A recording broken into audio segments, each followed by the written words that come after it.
Bismillahirrahmanirrahim. Assalamualaikum warahmatullahi ta'ala wabarakatuh.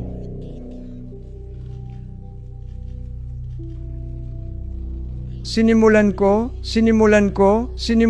ang aking pahayag sa pangkalahatang pagbating ito ng kapayapaan, ang kapayapaan ng buong mundo ng Islam, dahil ang kapayapaan ay ang makataong halaga sa atin. Ito ay isang fundamental na prinsipyo na dapat nating pahalagahan at isabuhay sa bawat aspeto ng ating buhay. Ang kapayapaan ay ang susi sa pagkakaisa at pag-unlad ng sangkatauhan.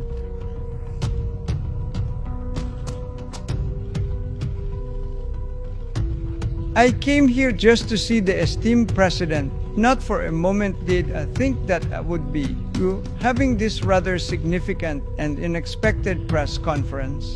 Dahil pumunta ako dito bilang isang direktang sagot lamang sa napakahalagang imbitasyon ng ating minamahal na presidente, ang isang lalaking lubos na iginagalang at pinagkakatiwalaan ko ng buong puso at walang pag-aalinlangan.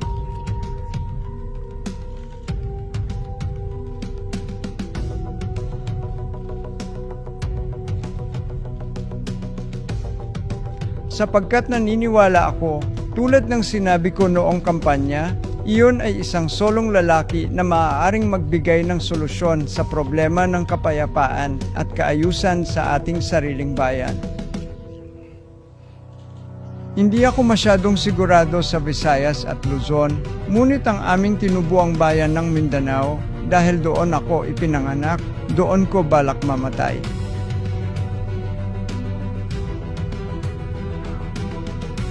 Kanina lang naaalala ko ang aking buhay. Sabi ko kay Secretary Teresa, noong dumaan kami at papasok na kami sa main gate, sabi ko, nasa Freedom Park na ito kung saan nagtagal ako ng siyam na araw, 9 na gabi ng buhay ko.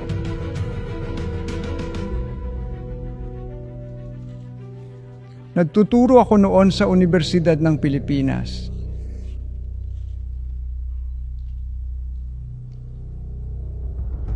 Pero kinailangan kong talikuran ang propesyon sa pagtuturo hanggang sa kailangan kong magbitiw dahil hindi ako natutuwa sa reaksyon ni Presidente, ang yumaong Presidente ang yumaong Presidente Marcos.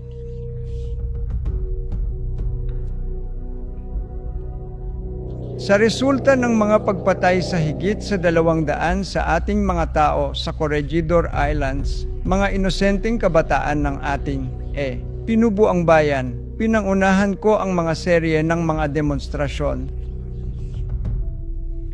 I organized one in Congress, but when they called me to say my piece, sabi ko, no, I am not happy with the reaction of the congressman. Bakit hindi niya kami pinarangalan sa pamamagitan ng pagpapadala ng isang tao dito para lang makausap kami? Kaya tinipon ko lamang ang 9 sa aming mga pinuno at hiniling na sumama sa akin. At sinabi ko sa kanila na yon ay magmartsa ako sa palasyo ng Malacanang.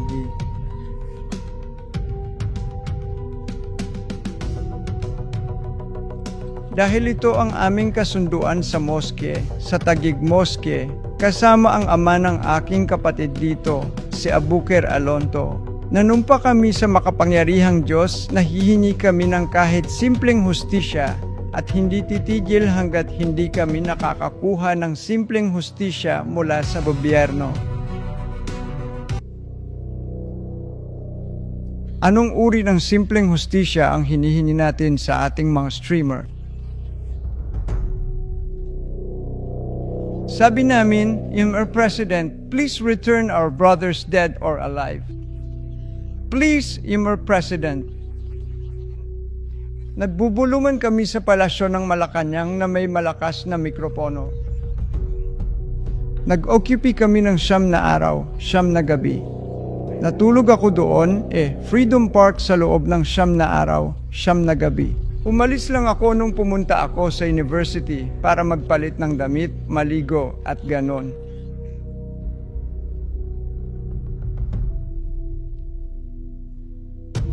Sa pagtatapos ng 9 na mahabang araw at 9 na gabi, kapag ang anumang estado ng ay tumubo ng magalang at may paggalang sa aming kahilinan, sa halip ay naglabas ng isang opisyal na pahayag ang yumaong Pangulo sa media, na naglalaman ng kanyang mga saloobin at pananaw sa sitwasyon. At naging headline issue, sabi, Linear President Marcos has promoted one rank higher, the executioners of the Muslim corridor. So sabi ko, pagdating ng media tinanong nila ako, hanggang kailan ka dito, Enra?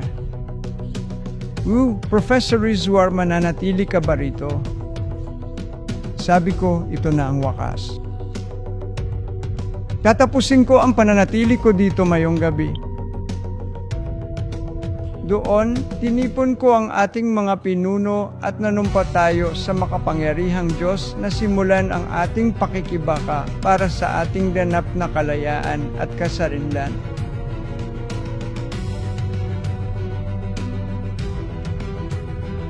Nag-resign ako sa universidad. Palagi kong sinabi sa sarili ko na ang propesyon sa akademya ay ang unang pag-ibig sa aking buhay. Sobrang in love ako sa propesyon na yon.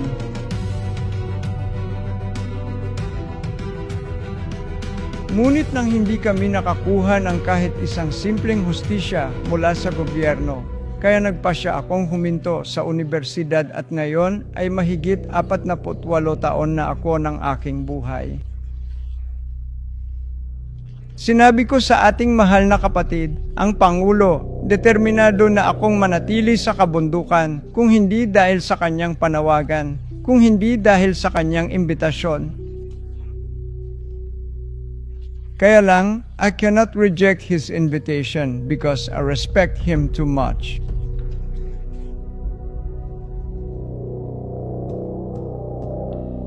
At ngayon pumunta ako dito para magpasalamat sa kanya. Una rin para sa pagpapanumbalik ng aking kalayaan kung bahadyang. Noong nakalabas kami sa tirahan ng aking asawa, si Emre. Kasartan si Kinstad, pagkatapos namin siyang makuha sa kamay ng Abu Sayyaf, napakaswerte namin.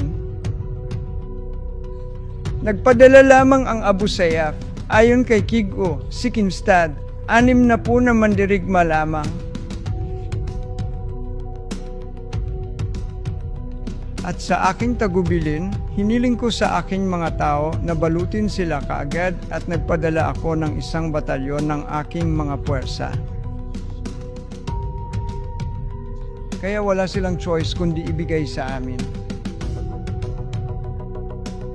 Tapos nung umalis siya sa tirahan ng asawa ko, alam mo yung sinabi niya, sobrang saya ko na nabuhay. Ngayon, gusto kong sabihin sa inyo, para sa masusing pagtatasa sa mahalagang pahayag na iyon ng aking kaibigan, si Kasartan. Ngayon ay lubos akong napakasaya na maging malaya muli dahil sa napakagandang inisyatiba ng ating Pangulo. Ang aking unang-unang reaksyon at kaisipan ay sinabi ko kay Kalihim Dirisa. Sabi ko, mas gugustuhin kong hayaan ang ating Pangulo na magsalita para sa ating lahat. Gaano kadalas sinubukan akong kumbinsihin ng mga grupo ng media people na tanggapin sila sa aking kampo. Except for Al Jazeera, which was specifically commissioned Ila de Estinsin, there were also another 2 prominent organizations, ABCBN and, I believe, another significant international media organization. I welcome them there because I am truly sorry to have to say this, but I am not at all happy with the overall performance of some of the media people.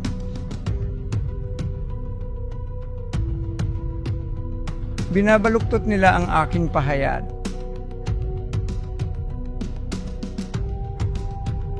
And some of them are insist, before they used to insist, Lanao is a spin force.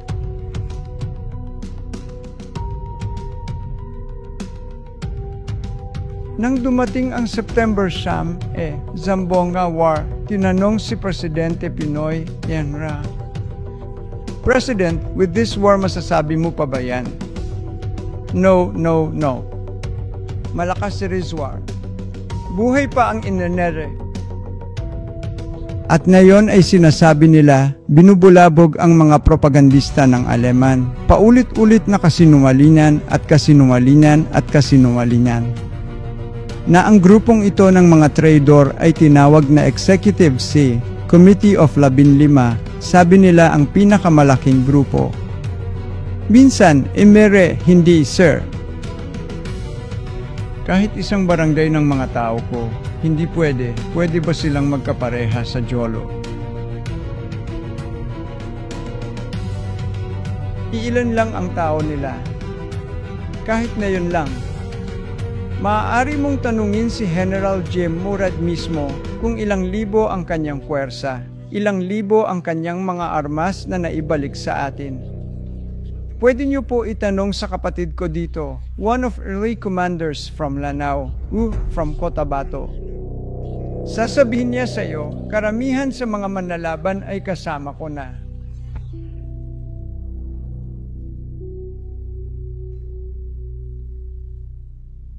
And even the Biff have told me, Kuya Noy, if you go to war, umasa ka sa amin.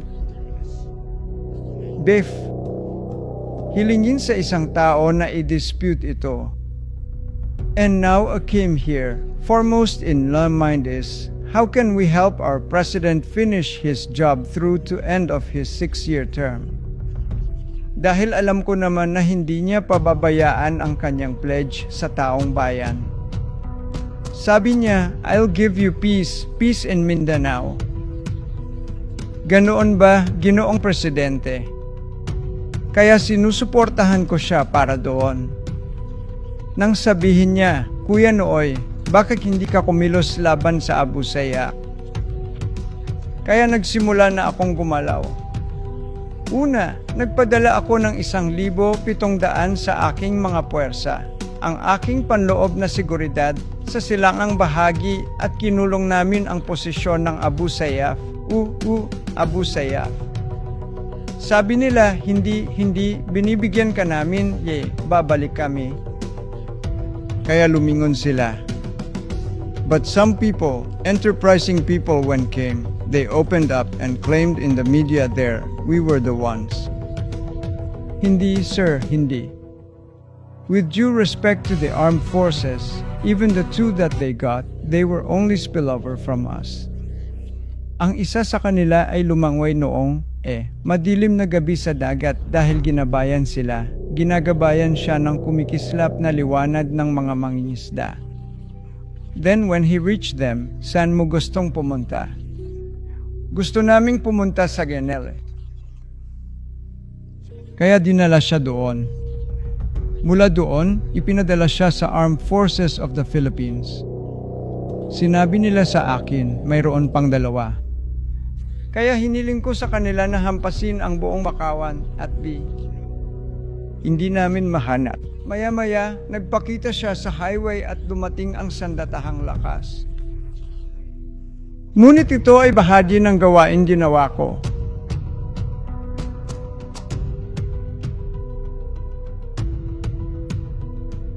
Nakikita mo? Yan ang gusto kong sabihin. Gusto kong maging tapat ang mga tao sa mga bagay-bagay. Kung gusto mong maging patas kami sa iyo, gusto mo kaming makitungo sa iyo, mangyaring maging patas sa amin. Sabihin lang ang totoo, simpleng katotohanan. At pangalawa, itong kampanya laban sa droga. Isa sa aking mga commander.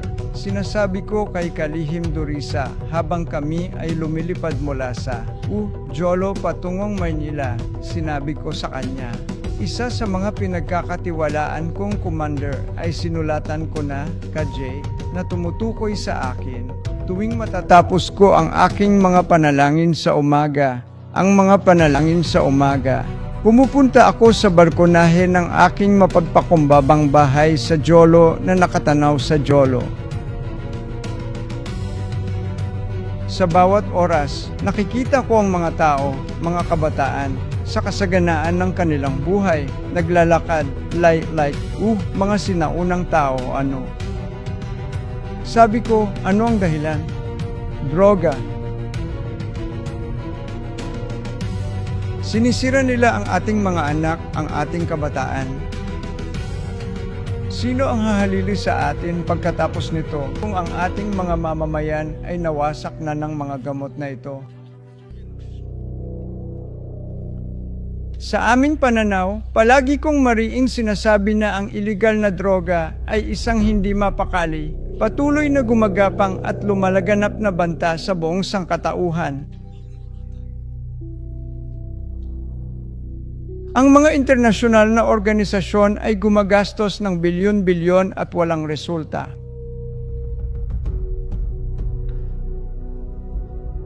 Ito ang isa sa pinakamalaking pinagmumulan ng mga krimen sa sangkatauhan, itong droga.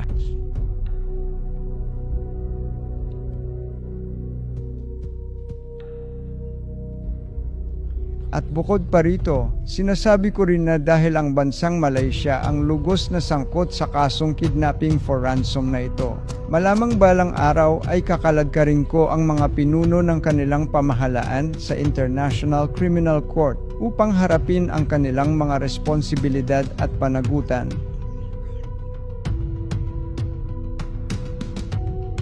Nasa kamay ko na lahat ng ebidensya. Ang aking mga tao ay nasa lahat ng dako, at saka hindi sila makatakas dahil kinukuha nila ang sarili kong mga tao. Kahit ang sipadan, nag-hire sila ng mga country officer dahil milyon-milyon ang inaalok sa kanila. And then they have the goal to ask one of our nephew here, gusto naming makita ang chairman. Iminungkahi nila ang Jeddah o Saudi Arabia, Mecca. At pagkatapos ay sinabi nila magkikita tayo sa kanyang kampo. Sabi ko, then recently sabi nila, let us advance our meeting in Indonesia. Isa siya sa mga miyembro ko ng delegasyon ko ngayon. Sabi ko, tumigil ka. Wala akong puso na makita ang mga taong ito pagkatapos nilang gawin itong pagsasabuatan upang sirain ang dangal at integridad ng aking mga tao. I am so concerned, Dear President, kasi one time may press conference ako. Malaking kwarto iyon sa Malaysia.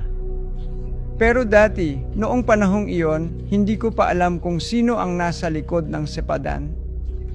Kakabreak lang ni Sepadan sa world media. Tinanong nila ako. Before even can, I could open my mouth.